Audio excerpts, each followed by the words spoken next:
사랑하는 성도 여러분, 오늘 여러분들은 여러분 스스로를 어떤 사람이라고 생각하시며 이 예배 자리에 오셨습니까? 여러분, 세상은 끊임없이 우리들에게 묻습니다. 너는 얼마나 가지고 있느냐? 내 스펙은 어떠냐? 너 얼마나 힘이 있느냐? 이렇게 세상이 늘 우리에게 이야기하고 묻죠. 그런 세상의 기준과 잣대로 나 자신을 바라보면 늘 한없이 연약하고 부족해 보입니다. 게다가 여러분, 부정과 불법이 드러나며 불안정한 이 나라의 정세, 또 흔들리는 경제와 한없이 치솟는 이런 물가를 보고, 또 뜻대로 되지 않는 가정의 문제들, 자녀들에 관련된 이런 문제, 또 약해지는, 세월을 따라 약해져가는, 병들어가는 내 몸, 그리고 문득 불현듯 찾아오는 그런 고독함이나 외로움, 그리고 우울함, 이런 것 앞에서 우리는 어찌할 수 없는 연약한 존재임을 깨닫게 됩니다. 세상은 늘 이런 식으로 우리를 정죄하고 절망시키고 무너뜨리려고 합니다. 세상이 우리를 얽매려고 하는 이런 정죄의 사슬은 매우 강력합니다. 그렇지만 여러분, 하나님은 오늘 말씀을 통해 또 성경의 모든 말씀을 통해서 우리에게 세상의 소리와는 전혀 다른 하나님의 진정한 진리의 말씀을 들려주십니다. 너희는 내 안에서 강한 자다 하는 말씀이죠. 세상의 시선으로는 우리가 연약해 보일지 몰라도 하나님 안에서 우리는 세상 누구보다도 강한 자입니다. 하나님은 우리의 모습이 어떠하든지, 여러분의 모습이 어떠하든지, 여러분이 하나님 나라 백성, 하나님 나라의 강한 용사라고 말씀하시면서 강한 자로 살아가도록 이끄십니다. 여러분, 세상에 권위 있는 연구 결과를 보시면 도움이 될까요?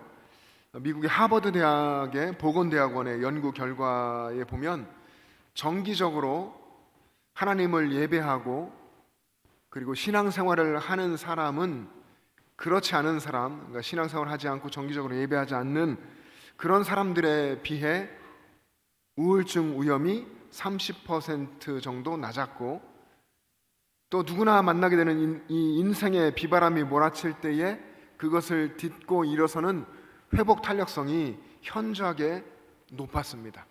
정기적으로 예배하고 신앙생활을 하는 사람들이. 여러분, 이 회복 탄력성이라는 게 뭘까요? 탄력이라는 거 알죠? 이 회복 탄력성은 인생을 살다가 예상하지 못한 어려운 일을 만나고 또 스트레스를 겪었고 그리고 실패하게 됐을 그럴 때 좌절하지만 좌절하더라도 주저앉더라도 다시 일어날 수 있는 능력을 말합니다. 이 회복 탄력성이 높은 사람은 다시 일어날 뿐 아니라 그 어려움을 기회 삼아서 오히려 더 강해집니다. 신앙생활하고 예배하는 사람들이 이렇다고 세상은 그렇게 연구하고 발표하는 거죠. 세상은 근데 이것을 이야기할 때에 심리적인 요소나 데이터 이런 것들로 설명하기도 합니다. 하지만 우리는 압니다. 우리는 심리적인 요소나 데이터로 다 설명할 수 없는 하나님께서 믿음의 사람에게 주신 거룩한 능력이고 새 힘이라는 것, 그것을 위해서 믿음의 사람들은 그렇게 산다고 하는 것을 우리는 압니다. 이사야 40장 31절에서 하나님께서 약속하신 여호와를 앙망하는 자에게 주시는 새 힘이 당시 나라를 잃고 절망에 빠진 이스라엘 백성들을 독수리가 날개치며 날아오름같이 그렇게 다시 일어나 승리하게 했었습니다. 여러분, 성경이 말하는 강함은 무엇입니까?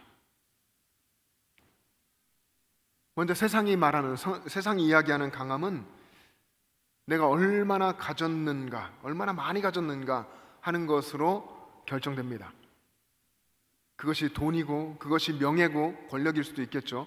얼마나 많이 가지고 있는가, 이거로 세상은 강함을 결정하지만 하나님 안에서의 진짜 강함은, 하나님이 말씀하시는 진정한 강함은 그리스도인이 얼마나 하나님을 의지하는가에 달려 있습니다.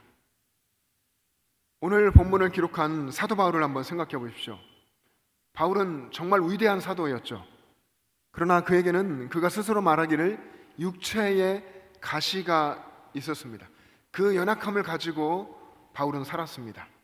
그 육체의 가시가 얼마나 고통스러웠던지 하나님께 이 가시를 없애달라고 간절하게 3번이나 기도했다고 했습니다. 이 3번은 완전수죠. 바울이 늘 하나님께 이것을 기도했다는 겁니다. 그 기도에 하나님께서 응답하신 내용이 오늘 우리가 읽은 본문의 말씀입니다. 하나님은 바울에게 있는 이 육체의 가시를 없애주신 것이 아니라 그 약함 때문에 하나님만 의지하게 하셨습니다. 우리가 읽은 본문 9절의 상반절을 한번 자막 보면서 같이 읽겠습니다. 시작. 나에게 이르시기를 내 은혜가 내게 족하도다. 이는 내 능력이 약한 데서 온전하여짐이라 하신지라. 아멘. 여러분, 우리는 바울처럼 육체 가시 좀 제거해 주세요, 이거 힘든데 이거 없애주세요, 이런 기도도 많이 하는데요, 하나님이 그렇게 하시기도 하지만 때로는 내 은혜가 내게 족하다, 이렇게 또 응답하시고 말씀하시기도 합니다. 약한 자가 하나님을 바라볼 때에, 그 약함 속에서 하나님을 바라볼 때에 하나님의 강하신 능력을 온전하게 경험하게 된다라고 말씀하신 거죠. 이 말씀대로 바울이 자신의 약함 속에서 하나님을 바라보며 하나님이 주시는 그 강함을 경험하고 바울이 위대한 신앙의 고백을 남겼습니다. 그 이어지는 10절인데 10절 말씀도 한번 같이 읽습니다. 시작. 그러므로 내가 그리스도를 위하여 약한 것들과 능욕과 궁핍과 박해와 곤고를 기뻐하노니 이는 내가 약한 그때의 강함이라. 아멘. 바울이 자신을 강하게 하시는 하나님의 능력을 경험하고서 육체의 가시뿐 아니라 내가 예수 그리스도를 위해서 당하는 능욕과 궁핍과 박해와 곤고와 이런 것들조차도 내가 오히려 기뻐한다. 왜냐하면 내가 약한 그때에 오히려 강하기 때문에. 여러분, 요즘 날씨가 무지무지하게 덥지 않습니까? 저녁 시간에도 밖에 나가도 어느 날은 또 덥더라고요. 마치 한낮에 그냥 어두워지기만 한 그런 느낌이기도 합니다. 정말 낮에 햇빛도 따갑고 무더운데, 이런 무더운 지난 주중에 우리 교회의 몇몇 장로님들과 또 여러 일꾼들이 함께해서 교회 주변에 빽빽하게 자랐던 그런 나무들을 다 정리를 했습니다. 여러분 아마 차를 타고 오시고 자세히 보지 않으시면 아마 잘 모르실 겁니다. 그 작업을 하셨던 분들이 그 작업을 이틀 동안 했는데, 작업하면서 모두 다 손에 장갑을 끼고서 작업을 했습니다. 장갑을 꼈으니까 그 빽빽한 그 속에 나무도 풀도 다 제거하고 옮기고 이런 일들을 할 수 있었죠. 여러분, 사실 이 장갑이라고 하는 것은 스스로는 아무것도 할 수 없습니다. 근데 그 장갑 속에 손이 들어가면, 그러면 이 장갑은 장비를 들 수도 있고 또 무거운 나무를 집어 들어 올릴 수도 있고, 그리고 무거운 돌도 들고 옮길 수도 있게 되죠. 우리는 스스로는 아무것도 할 수 없는 이런 장갑과 같습니다. 우린 그런 존재이지만, 그러나 우리 안에 하나님의 전능하신 손길이 임하실 때에 우리는 세상에 하나님의 역사를 만들어가는 사람이 됩니다.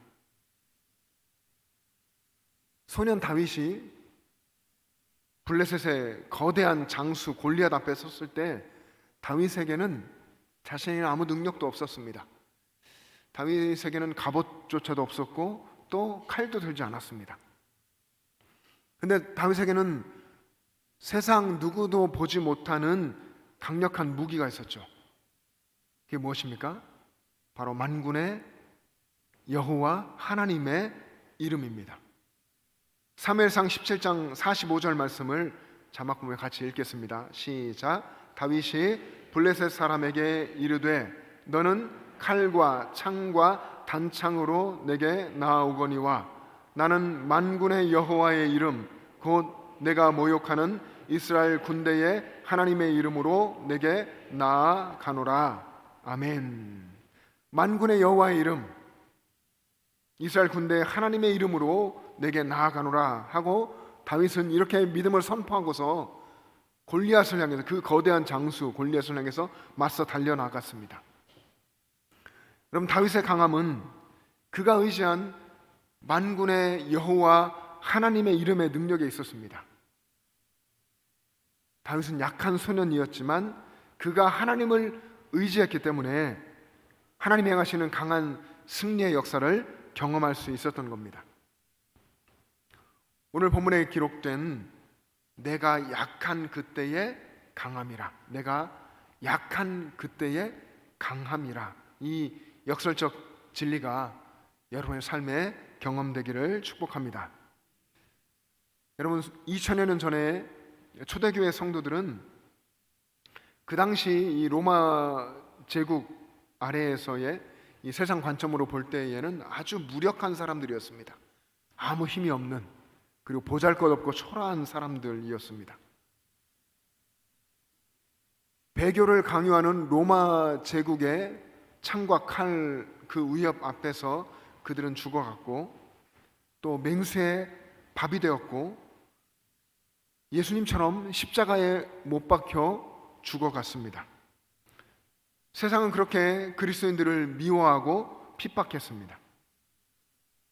당시 역사를 기록한 교회사가 유세비우스에 의하면 순교의 자리에 선 성도들의 얼굴에는 공포가 보이지 않았다고 합니다.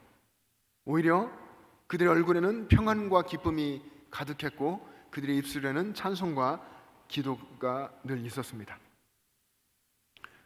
죽음조차 두려워하지 않는 이 초대교회 성도들, 그 성도들의 순교의 현장을 보면서 로마의 황제, 그리고 로마의 군사들, 로마 시민들은 오히려 두려움에 사로잡혔습니다.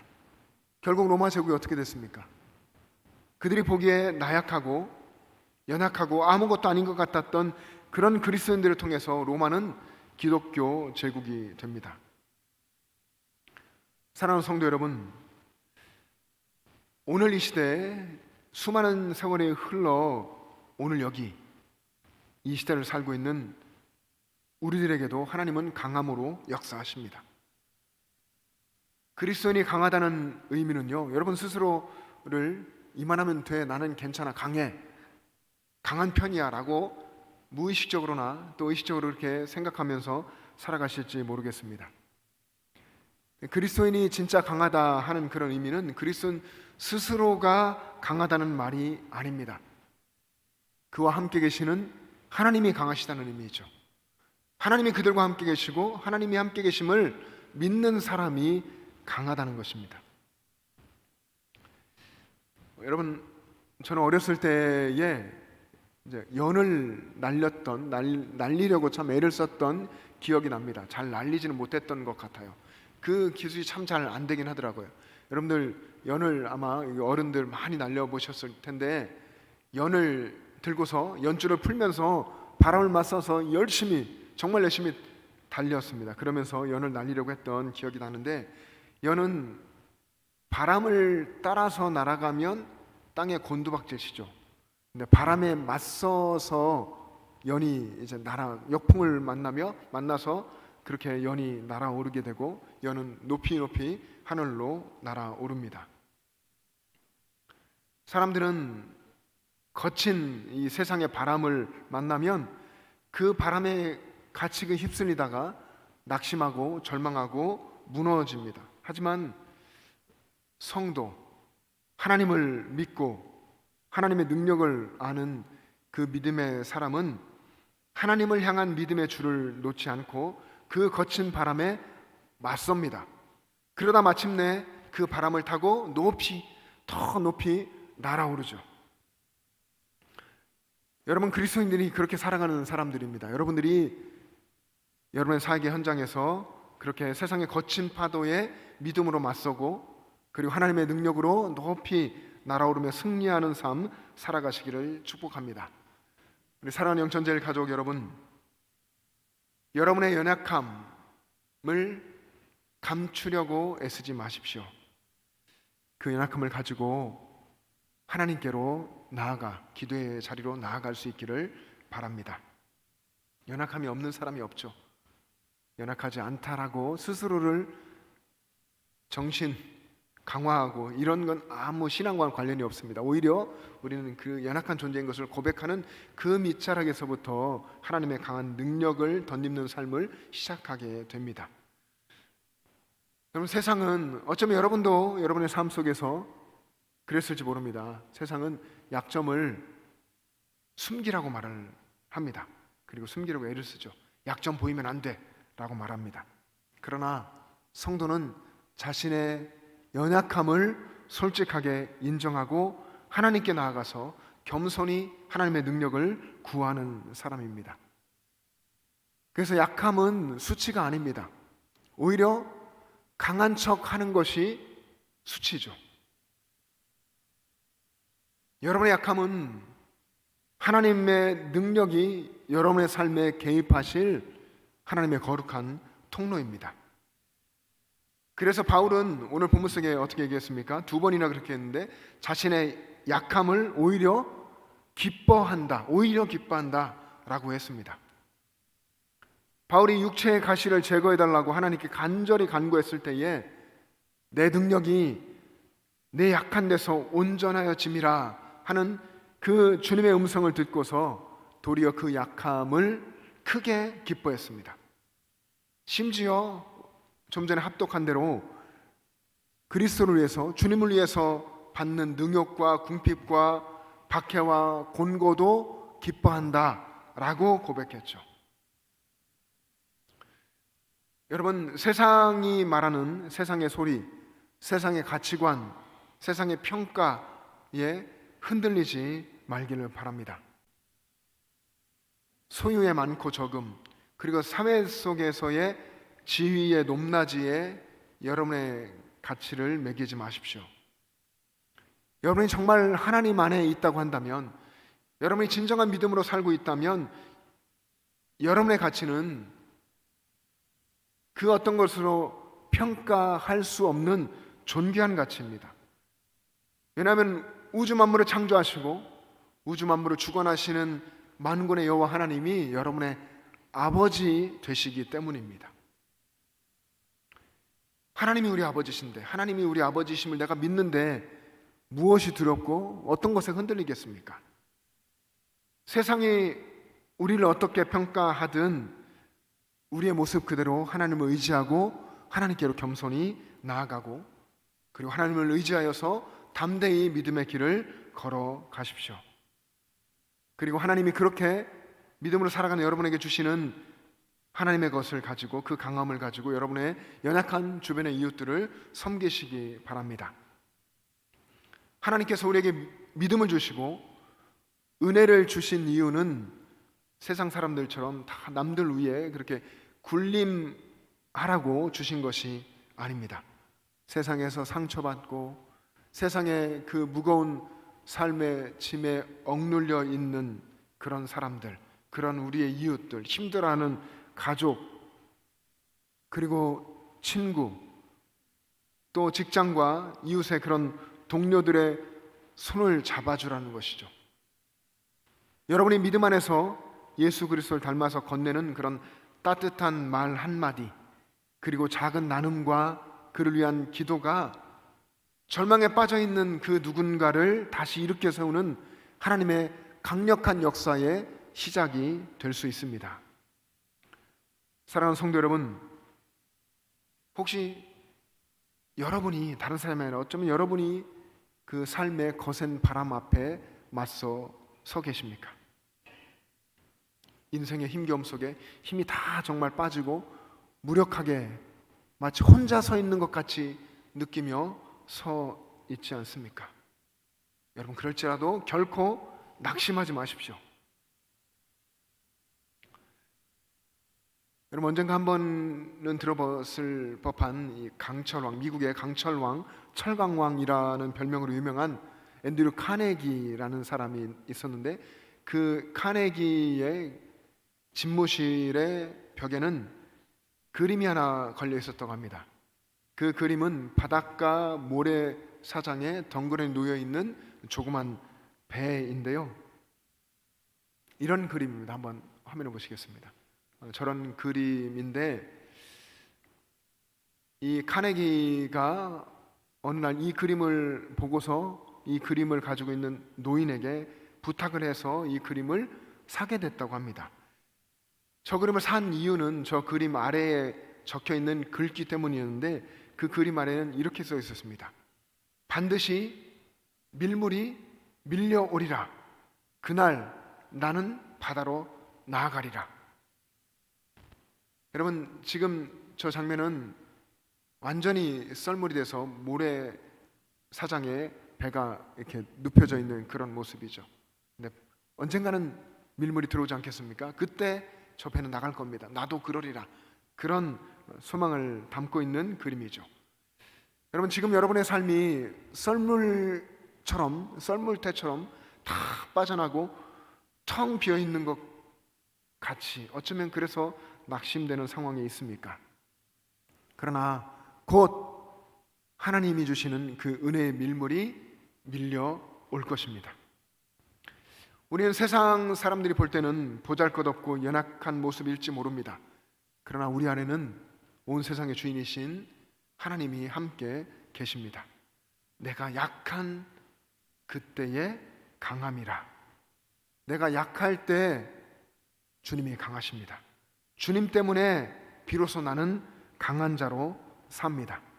여러분, 이 역설의 은혜가 여러분의 삶에 날마다 경험되어지고, 그래서 세상이 감당할 수 없는 그런 강한 믿음의 모습으로 살아갈 수 있게 되기를 주님의 이름으로 축복합니다. 기도하겠습니다.